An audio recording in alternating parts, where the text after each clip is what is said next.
Yeah, and so the problem's still here with us, and there's a lot of work that goes into these matters. When people don't agree to receive a restraining order, which is probably 98% of the case, there's some preparation that goes along with that, right? Absolutely. As far as not receiving the restraining order, Let's say that your opposing party says, "Hey, I'm not going to agree to being or being issued a restraining order. I'm going to fight it." You're into an evidentiary hearing. It's a mini trial, right? Or sometimes a lengthy trial, right? it used to be when I started practicing law, it used to be a in and out in 2 hours. Yeah. And the last several that I've done have been multiple day trials. Because everyone wants their due process, wants to call their witnesses, so it does definitely turn into a bigger type of case because the TRO process is really designed for the pro per litigant.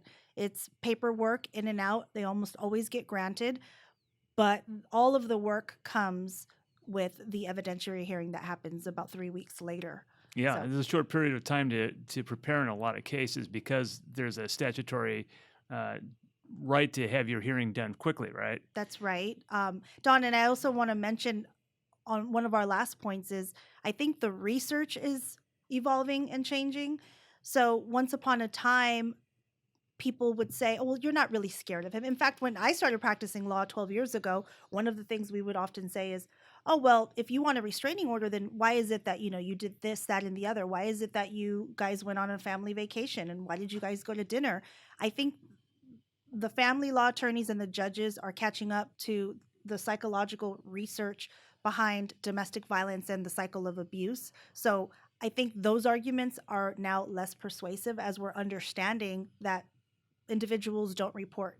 It takes a victim, 7 to 10 times to attempt to leave a relationship before they actually leave. So I think we are catching up to the research on Yeah. these areas. Yeah. Hopefully, we're slowly educating the bench on that first point that you've made that victims of domestic violence, so long as they intend on staying in the marriage, they're going to continue to do things that married people do.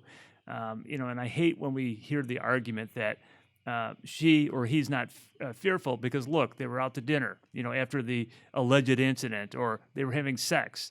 Recently I had a case where that allegation was made, and it just burned me badly. Of course, in closing arguments, I was able to let the judge know how I felt about that evidence, and fortunately, we prevailed. But those arguments are still out there. It's almost like uh, a very crude way to try to defend somebody by saying, look, she's not afraid because she stayed in the relationship or she Right. did something like that. Well, that's interesting on that last point, Don. There was a recent case, and it was important enough that the case was published, and it was exactly on that point. It was argued that because a woman continued to have sex with her abuser, that she should not get a restraining order against him.